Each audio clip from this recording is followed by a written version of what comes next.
dulu. Assalamualaikum. Waalaikumsalam.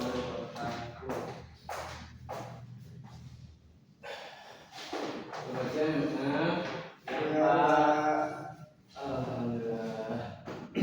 Gimana kabarnya, pada baik? Alhamdulillah. Ini yang lain pada kemana ya?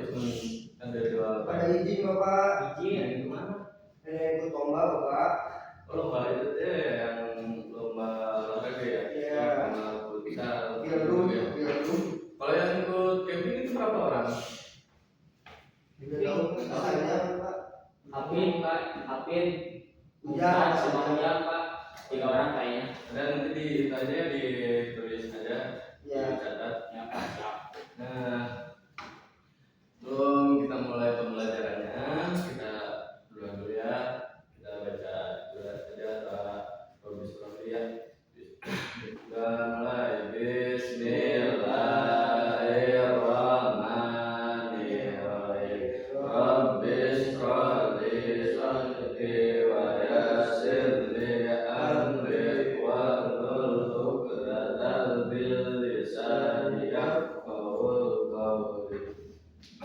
Amin. Alhamdulillah. Baik anak-anak, pada pertemuan kali ini kita akan belajar tentang sifat amanah dan jujur. Nah, sebelum masuk ke materi, kalian ada yang tahu nggak apa itu amanah dan jujur itu contohnya seperti apa gitu? Coba amanah dulu. Contohnya apa? Amanah. Dipercaya Pak. Iya. Dapat dipercaya. Dapat dipercaya. Terus apa lagi Pak? Coba bawa apa? Amanah.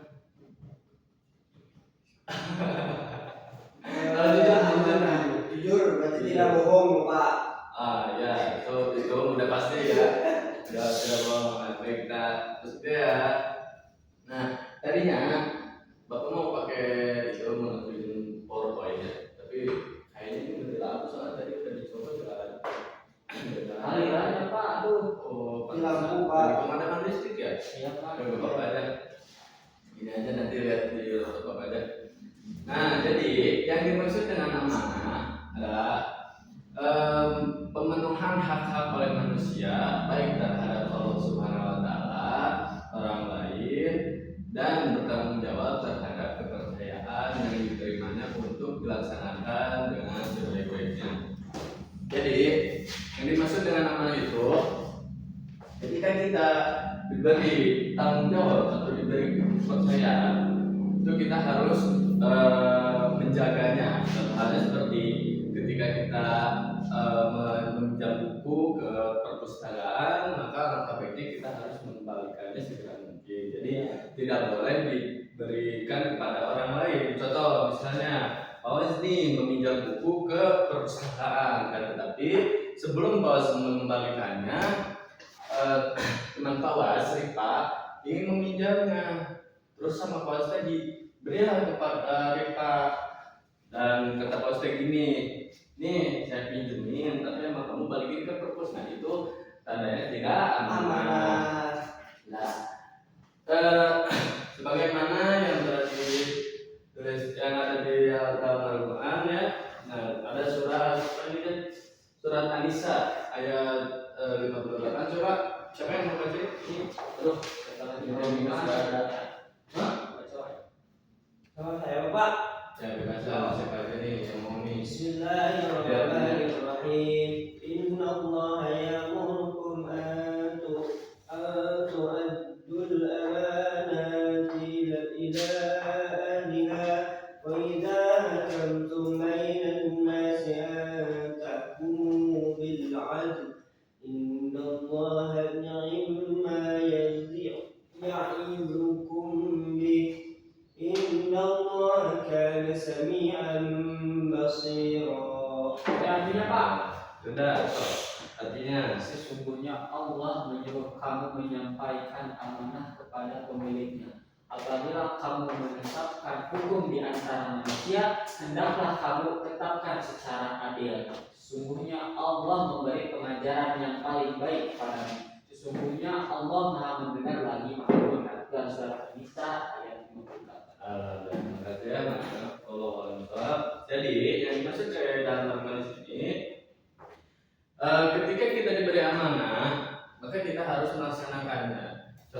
misalnya amanah dari Allah Subhanahu Wa Taala, yang mana amanah dari Allah itu kita harus beribadah kepada Allah Subhanahu Wa Taala. Contoh halnya seperti kita menjalankan ibadah sholat, haji, puasa, dan bahkan amanah dari Allah Subhanahu Wa Taala itu bukan hanya tentang ibadah saja, tetapi seperti menjauhi larangan-larangannya itu adalah salah satu dari amanah dari Allah Subhanahu Wa Taala, ya. Nanti, lanjut ya. Aduh, ini kenapa? Kepengertian amanah pada Allah Subhanahu Wa Taala. Jadi amanah kepada Allah Subhanahu Wa Taala adalah tugas dan kewajiban yang diberikan Allah Subhanahu Wa Taala kepada manusia, yang mana untuk beribadah dan menaati perintahnya. Jika manusia menjalankan amanah tersebut dengan baik, maka Allah Subhanahu Wa Taala akan memberikan pahala dan surganya.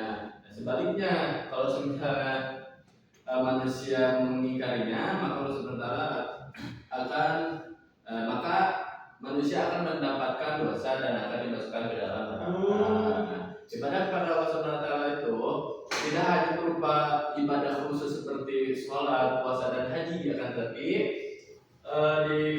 di kegiatan sehari-hari juga ada seperti belajar, bekerja, melakukan kegiatan yang bermanfaat, asalkan semua itu dijalankan dengan mencari ridha Allah. Jadi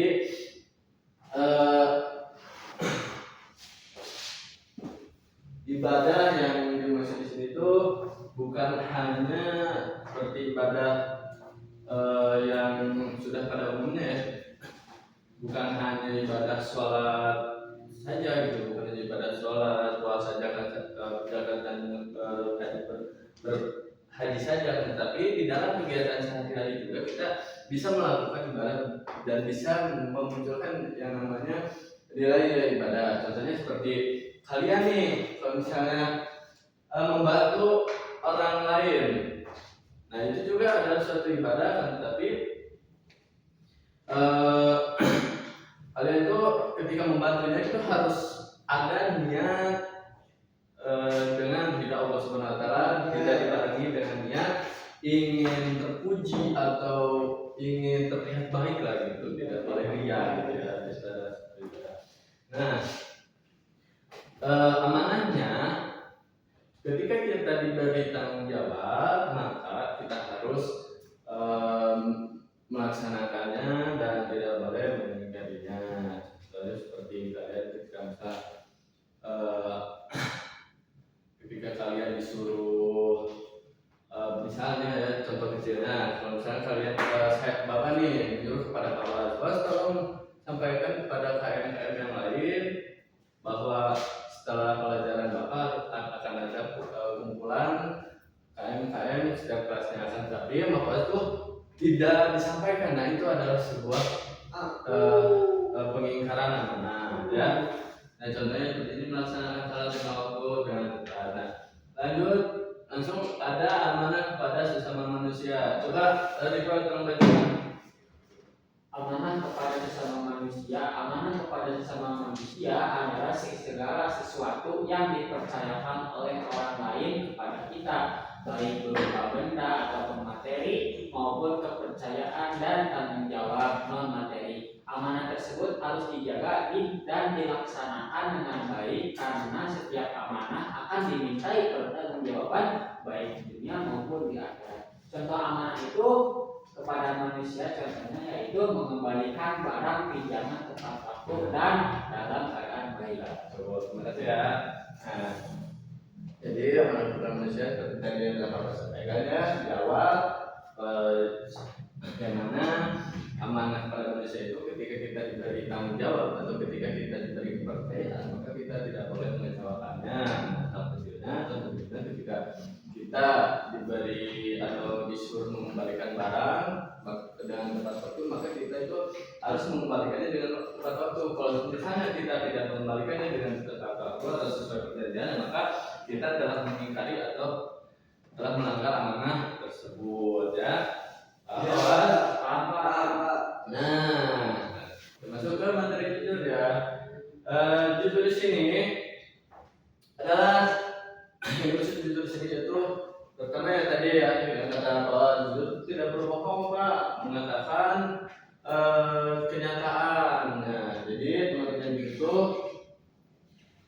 kita mengatakan atau menyampaikan suatu informasi itu dengan benar, dengan secara fakta, menyampaikan faktanya, tidak berlebihan atau tidak menyebarkan hoax, yang mana hoax itu adalah kabar palsu gitu. Jadi itu ada satu sifat yang sangat kalau di zaman sekarang ini jujur tuh sangat langka gitu ya, yang sangat langka yang tidak semua orang memiliki gitu. Cara kalian memiliki seperti ya, amin. Dan tidak boleh berbohong. Nah, coba Bos bacakan ini Qurannya. Bismillahirrahmanirrahim. Ya ayyuhalladzina amanu taqullaha wa kunu ma'as shadiqin. Artinya, Wahai orang-orang yang beriman, bertakwalah kepada Allah dan tetaplah bersama orang-orang yang benar. Quran Surah At-Taubah ayat 119. Allah. Nah, coba ada yang bisa memberikan contoh jujur gak? Ya Pak. Coba. Jadi contohnya itu satunya menyampaikan informasi sesuai dengan kenyataan. Nah, coba kok betul kalau misalnya di kehidupan sehari itu seperti apa contoh hal kecilnya? Coba Pak. Contoh kecilnya kalau misalnya saya disuruh beli sesuatu, Apa? beli kata mama itu beli minyak, misalnya uangnya dikasih 10.000. Nah, harga minyaknya itu 7.000 misalnya tuh. Nah saya ditanya kembaliannya sama mama, dibilangnya pas, padahal kan ada kembalian, dan itu kan nggak jujur. Nah, itu nggak jujur. Kalau dikasih kembaliannya, dikasih tahu harganya yang sebenarnya berarti itu jujur. Nah, itu adalah contoh itu di kehidupan sehari-hari. Jadi jujur itu merupakan sifat yang sangat terpuji ya, dimana tidak semua orang memiliki sifat itu. Ya, jadi macam itu ketika kita memiliki informasi, baik itu informasi kecil atau informasi besar, maka kita harus menyampaikannya dengan sesuai kenyataannya. Ya. Tidak boleh melebihi, tidak boleh dikurangi gitu ya. Apalagi menyebar hoax itu tidak baik tuh. Awal cuma nyebar apa? Wah, itu tidak boleh Bos. Sedikit lah Pak. Tidak boleh, itu nanti malah kalau misalnya kita berbohong atau contoh lainnya berbohong menyebarkan informasi hoax ya, nanti itu takutnya menimbulkan fitnah. Oh gitu Pak. Iya. Pak. Tidak boleh kan? Cinta Pak. Terus di sini ada tata cara berperilaku amanah ya.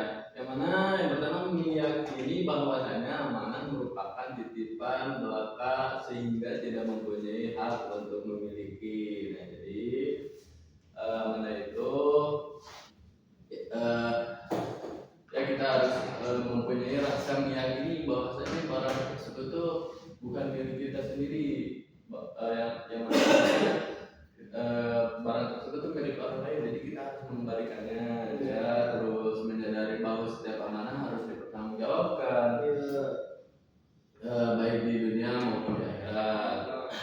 Kalau di dunia ya contoh halnya seperti tadi, terus misalnya amanah untuk tanggung di akhirat beribadah kepada Allah Subhanahu wa taala, contoh halnya sholat 5 waktu dengan tepat ya, tidak boleh terlambat ya. Nah, terus ada juga cara berperilaku jujur yang mana meyakini bahwasanya Allah Subhanahu wa taala Maha melihat, Maha mendengar dan juga mengetahui terhadap segala yang dipikirkan. Jadi ketika kita ingin mempunyai perilaku jujur, jadi kita itu harus berpikir atau harus merasakan bahwasanya Allah itu Maha mengetahui ini. Contohnya seperti ketika pipa nih. Jangan Pak. Bentar lagi dah. Contohnya seperti kalau misalnya kita nih ditanya sama bukan ditanya sih, contohnya ketika ulangan nih kepada bosku berbuka berkatan ya. Nah, kan yang namanya ulangan itu tidak boleh menyontek kan? Nah, tapi Ripa berusaha untuk menyontek nih kepada Bapak. Nah, itu Nyontek adalah sesuatu perilaku yang tidak jujur. Nah, gimana nih cara ingin mempunyai perilaku jujur? Jadi pertama Ripa harus meyakini bahwasanya Allah Subhanahu wa Ta'ala itu maha melihat. Ketika Ripa ingin menyontek, Ripa tuh wah, kalau saya nyontek memang si guru tidak mengetahui kan, tapi Allah Subhanahu wa Ta'ala mengetahui. Harus mempunyai rasa takut lah gitu ya. Udah lewat ya. Nah, jadi kesimpulannya sifat amanah dan juga di sini amanah harus apa ya, kalau misalnya harus ya pokoknya kesimpulannya itu amanah sikap bertanggung jawab ya intinya. Nah, terus jujur itu sikap yang mana kita tidak boleh berbohong. Terus kalau misalnya kita mempunyai informasi atau ingin menyampaikan informasi, kita harus menyampaikan dengan sesuai fakta. Nah, sebelum pelajaran tutup, Bapak minta kalian menghafalkan ayat-ayat yang tadi dibacakan ya. Yang mana nanti itu akan ada di ulangan ya. Pak, surat An-Nisa sama At-Taubah ya. Ya, itu nanti Bapak share ya. Baik. Oh ya, untuk pertemuan kemarin, oh ya, lupa tadi dari itu dulu ya, dari nggak apa-apa ya. Nah, disebutkan sekian ya pembelajaran hari ini. Semoga yang tidak hadir hari ini, yang ikut lomba semoga dilancarkan. Terus yang sakit, yang tidak hadir karena sakit itu semoga diberi segera lekas sembuh. Dan yang hadir hari ini semoga lebih semangat ya. Amin. Coba Pak Awas pimpin intinya Pak, doa sebelum pulangnya Pak. Oke, istiadat siap. Sebelum berdoa, sebelum pulang, alangkah baiknya kita berdoa. Berdoa di dalam hati dimulai. Berdoa selesai. Alhamdulillah.